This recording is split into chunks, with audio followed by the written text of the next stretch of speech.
अगर आपसे सवाल किया जाए कि क्या एक पिता अपनी बेटी से इतना नाराज हो सकता है कि उसकी जान ले ले, क्या पिता अपनी उस बेटी को मौत के घाट उतार सकता है जिसे वो उड़ना सिखाए, जिंदगी जीना सिखाए, खेलना सिखाए, तो शायद आपका जवाब ना होगा।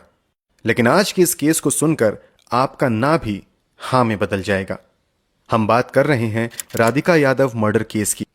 गुरुग्राम के सेक्टर 57 सुशांत लोक के एक घर में ज्वाइंट फैमिली के साथ रहने वाली राधिका के दिन की शुरुआत ही काफी अच्छी हुई थी, क्योंकि आज था उसकी मां का जन्मदिन। लेकिन राधिका की मां की तबीयत खराब थी, तो राधिका ने सोचा कि वो किचन में जाकर अपनी मां के लिए कुछ अच्छा बनाकर उन्हें सरप्राइज देगी। वहीं सुबह के करीब 10:30 बजे राधिका के चाचा कुलदीप यादव अपने बेटे के साथ ग्राउंड फ्लोर पर मौजूद थे। तभी उन्हें अचानक एक शोर सुनाई दिया। उन्हें लगा शायद फर्स्ट फ्लोर की किचन में कुकर फट गया, जहां राधिका खाना बना रही थीं। दोनों भागकर जैसे ही फर्स्ट फ्लोर की किचन में गए तो वहां का मंजर देखकर दोनों के होश उड़ गए। राधिका फर्श पर खून से लथपथ पड़ी थी। बिना वक्त गवाए वो राधिका को फौरन हॉस्पिटल लेकर भागे, पर तब तक काफी देर हो चुकी थी। राधिका पहले ही दम तोड़ चुकी थी। लेकिन इसे अभी तक एक्सीडेंटल समझ रहे घरवालों के पैरों तले तब जमीन खिसक गई जब सुबह 11:30 बजे हॉस्पिटल से पुलिस को कॉल आया और बताया गया कि राधिका की मौत गोली लगने से हुई है। सूचना मिलते ही पुलिस मौके पर पहुंचती है, जहां से पुलिस की एक टीम राधिका के घर के लिए रवाना हो जाती है और एक टीम हॉस्पिटल में रहकर पूछताछ करती है। पूरे मामले की इन्वेस्टिगेशन शुरू हो गई थी।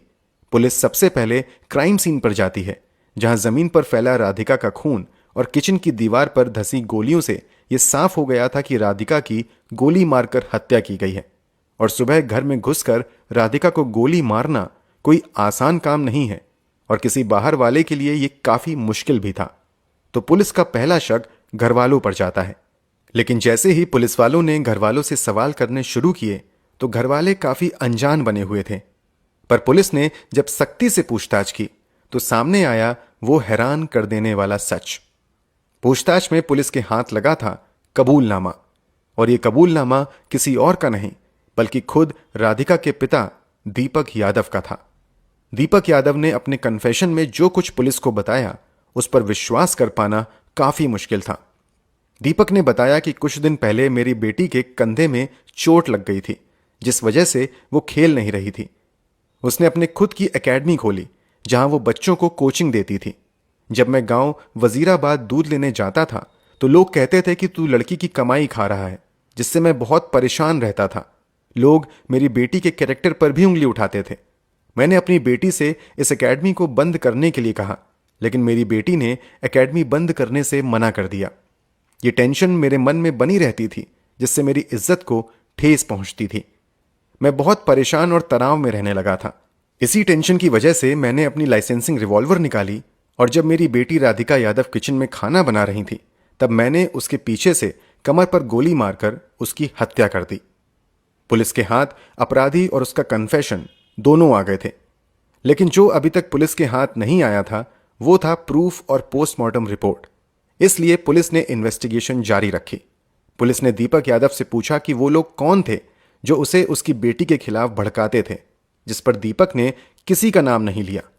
तो पुलिस वजीराबाद पहुंची और वहां उन्होंने 20 से ज्यादा लोगों से पूछताछ की, जिनमें दीपक के करीबी भी शामिल थे। लेकिन किसी एक ने भी दीपक से इस तरह की बातचीत का कोई दावा नहीं किया।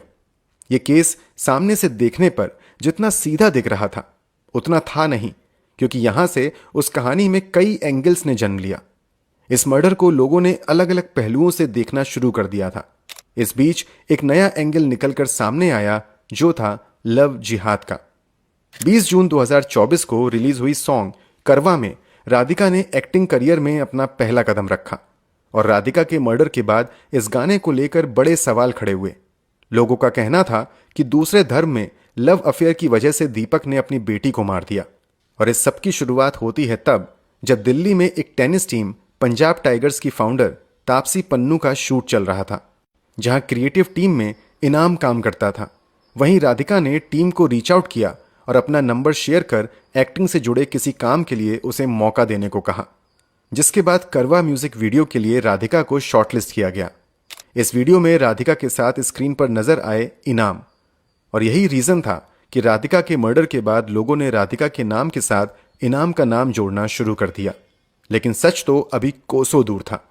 पूरे सोशल मीडिया पर राधिका और इनाम के रिश्ते को लेकर अफवाह फैलने लगी थी, जिस पर इनाम ने अपनी चुप्पी तोड़ी और सभी को यह साफ कर दिया कि राधिका और उसके बीच में बस प्रोफेशनल रिश्ते के अलावा और कुछ नहीं था। और क्योंकि दोनों के रिश्ते को लेकर ना तो कोई प्रूफ था और ना ही पुलिस इन्वेस्टिगेशन में पुलिस को कुछ ऐसा मिला, इसलिए यह एंगल तो क्लियर हो गया था।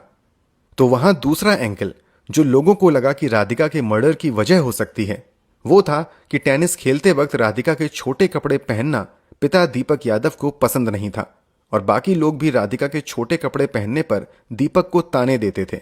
तो इस एंगल को समझने के लिए राधिका और दीपक के बैकग्राउंड को समझते हैं। हरियाणा के गुरुग्राम में रहने वाले दीपक यादव पेशे से सक्सेसफुल बिल्डर थे। पूरा परिवार फाइनेंशियली काफी स्ट्रांग था। इसी परिवार में 23 मार्च 2000 में जन्म होता है एक नन्ही परी का, जिसका नाम रखा जाता है राधिका। दीपक यादव ने बेटी की schooling Scottish high international school जैसे प्रीमियम स्कूल से कराई, जिसकी साल की ही फीस लाखों में थी। राधिका ने पढ़ाई के साथ साथ बेहद कम उम्र में टेनिस का रैकेट भी थाम लिया था और राधिका ने पूरी लगन से खेलते खेलते कई मैच जीते और कम उम्र में ही टेनिस के खेल में अच्छा खासा नाम भी कमा लिया। सभी को राधिका से उम्मीद थी कि वो एक दिन दूसरी सानिया मिर्जा बनेगी, लेकिन सबसे ज्यादा विश्वास अगर किसी को था तो वो थे राधिका के पिता दीपक यादव। वो बचपन से ही टेनिस के लिए राधिका को बहुत सपोर्ट करते थे। उसे बाहर देश विदेश में टेनिस टूर्नामेंट खेलने के लिए लेकर जाते थे। इतना ही नहीं, एक बार राधिका के शोल्डर में इंजरी हुई और डॉक्टर ने उन्हें कुछ समय के लिए खेलने से मना कर दिया, तो राधिका एक प्राइवेट एकेडमी में टेनिस कोच बन गई। लेकिन जब राधिका के साथ और बच्चे भी जुड़ने लगे तो राधिका के पिता ने ही गुरुग्राम के सेक्टर 61 में क्रिकेट एकेडमी के बगल में एक टेनिस कोर्ट को किराए पर ले लिया। ये बात सभी जानते हैं कि दीपक यादव बेटी से ज्यादा बेटी के टेनिस करियर को लेकर काफी खुश थे और एक पिता की तरह अपनी बेटी के करियर की सारी जिम्मेदारी उठा रहे थे। तो ऐसे में इस एंगल को भी सही नहीं माना जा सकता। जहां अभी अलग अलग एंगल से इस केस को देखा जा रहा था, तो वहीं सामने आती है राधिका की पोस्टमार्टम रिपोर्ट, जिसने पूरी कहानी को बदल कर रख दिया। रिपोर्ट में साफ निकलकर सामने आया था कि राधिका को गोली सामने से मारी गई थी, जो बॉडी के बुलेट रेंट्री और एग्जिट पॉइंट से पता चल जाता है। इतना ही नहीं, दीपक के बयान में उसने बताया कि उसने राधिका को 3 गोली मारी थी, लेकिन पोस्टमार्टम में 4 गोली लगने से राधिका की मौत हुई थी। अब सवाल यह उठता है कि अगर राधिका को गोली सामने से मारी गई तो आखिर दीपक ने अपने कन्फेशन में पीछे कमर पर गोली लगने की बात पुलिस को क्यों बताई? तो इसके पीछे कुछ भी वजह हो सकती है जो अभी तक साफ नहीं हुई है, क्योंकि दीपक ने खुद हत्या की बात स्वीकार कर ली थी। इसलिए कन्फेशन के हिसाब से गोली कहां लगी यह केस के आउटकम को बहुत प्रभावित नहीं करता था। फिर भी इस केस में 2 वजह देखी जा रही थी। अपराध के समय अपराधी मानसिक रूप से टेंशन में था, या अपराध के बाद डर की वजह से उसने गलत बयान दे दिया ताकि खुद को सजा कम या ज्यादा दिखा सके। क्योंकि दीपक बार बार यह बोल रहा था कि उसने कन्यावध कर दिया है, इसलिए उसे फांसी होनी चाहिए। जहां इस केस को police open and shut case मान रही थी, तो वहीं लोग अभी भी पूरे केस को लेकर नए नए एंगल सामने लेकर आ रहे थे।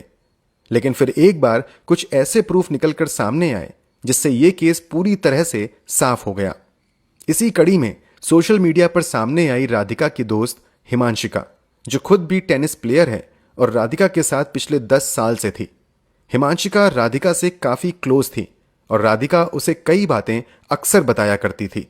हिमांशिका ने सोशल मीडिया पर एक वीडियो पोस्ट किया जिसमें उसने राधिका और उसके परिवार के रिश्ते के बारे में खुलकर लोगों को बताया।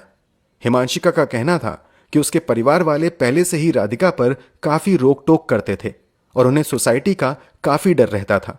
राधिका बहुत टाइम से अपने घर पर सफर कर रही थी। उसे घर पर बहुत घुटन महसूस होती थी। यहां तक कि अगर राधिका कभी हिमांशिका से बात भी करती थी तो उसे दिखाना पड़ता था कि वो अपने किसी दोस्त से बात कर रही है।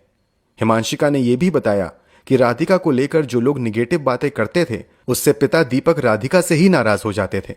सिर्फ उन 4 बातों के चक्कर में कि ये मेकअप करने लगी है, छोटे कपड़े पहनती है और दीपक राधिका की कमाई खा रहा है, ऐसी बातों पर ध्यान देकर उन्होंने अपनी ही बेटी को मौत के घाट उतार दिया। सिर्फ दीपक की सोच की वजह से आज राधिका हमारे बीच नहीं है। इतना ही नहीं, इसका एक और प्रूफ है राधिका के व्हाट्सएप मैसेज जो उसने अपने फॉर्मर कोच अजय यादव को किए थे। अजय ऑलरेडी दुबई में सेटल हैं और राधिका ने अक्टूबर 2024 में उन्हें मैसेज कर यह कहा था कि वो कुछ टाइम के लिए घर से निकलना चाहती है, ऑस्ट्रेलिया या दुबई में इंडिपेंडेंटली रहना चाहती है क्योंकि घर पर काफ़ी रेस्ट्रिक्शंस हैं और वो कहीं भी इंडिपेंडेंटली रहकर कुछ कोर्स भी करना चाहती है। राधिका के घर में 2 हफ्ते पहले से चीज़ों में बदलाव दिखना शुरू हो गया था। धीरे धीरे राधिका के खिलाफ उसके पिता के मन में कई ख्याल जन्म लेने लगे थे। घर की दीवारों के पीछे जुर्म की एक नई कहानी तैयार की जा रही थी। लगभग 2 हफ्तों से ही राधिका अपने पिता की बजाय अपने मां के साथ टेनिस कोचिंग जाती थी। अगर देखा जाए तो राधिका का पहले एक्टिंग में इंटरेस्ट दिखाना, उसके बाद दूसरे देश में रहकर कई कोर्स करने का ख्याल आना शायद राधिका के पिता के लिए बर्दाश्त से बाहर था, क्योंकि राधिका से ज्यादा राधिका के टेनिस करियर का ऑब्सेशन अगर किसी को था तो वो थे राधिका के पिता। पुलिस ने इस केस को एक ओपन और शट केस बताया, जिसमें पुलिस के पास राधिका के पिता के कन्फेशन के अलावा कोई क्लियर मोटिव नहीं था। दोस्तों, जो होना था वो तो हो चुका है। हम सभी अदालत के फैसले का सम्मान करते हैं। फिर भी आपके अनुसार इस पूरे केस में क्या कुछ हुआ होगा, कमेंट बॉक्स में जरूर बताएं।